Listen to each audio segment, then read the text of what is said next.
And I think, and Terry, I just want to make sure because we talked before. I think you were um, you're a member of Veterans for Peace, but you're not a veteran right, because your brother right. As I went through told you, holy yeah, hell.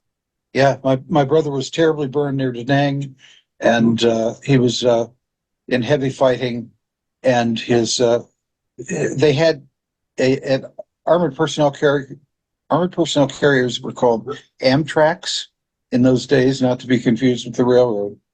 And just a few weeks before the explosion that burned him, there a memo went down that in any kind of free fire zone there were to be no personnel being transported inside the vehicles because I mean I just love how we buy multi-jillion dollar defense munitions and supplies and vehicles and shit, and then the defects turn out later. Apparently, as with the IED problem in Iraq, with the Jeeps, the Hummers, Yeah.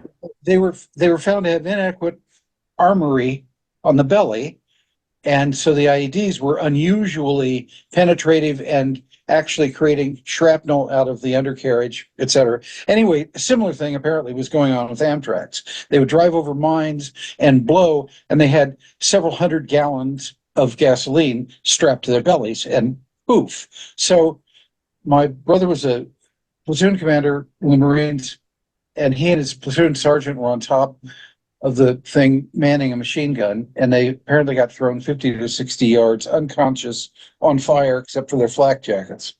So anyway, yes, he had a horrible time, uh, and was a hilarious, brilliant, gregarious bastard, and came. I mean, he had enormous surgeries, and most of the features on his face had been burned off. His ears were seared off.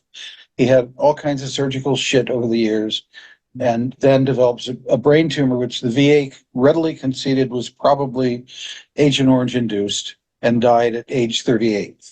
And but what happened to him? I was 19. He's 4 years older, and but the most fucked up event of my life was when I went to Fort Sam, Houston. He was at the Brooke Army Hospital, which had then and now the most superior burns care in the world. And I get there, and my brother introduces me to the three guys in his ward, and they're all burn victims, which are hideous, and they're frightening because of you can envision the flames. You can see where whatever.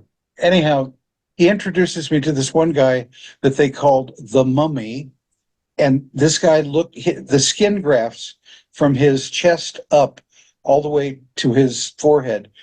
The skin grafts looked like mummy bandages.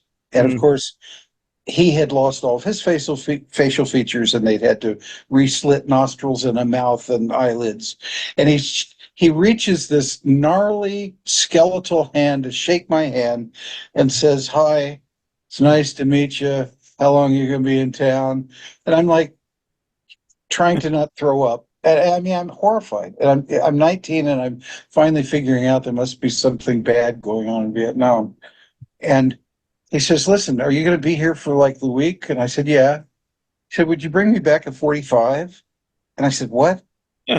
Would you bring me back a 45 automatic?" "I don't have one. No. Why?" And he said, "Do you want to go? Would you want to go through life looking like this?" And I mean, whatever. That kind of shit was mind blowing. It's Yeah. just mind blowing.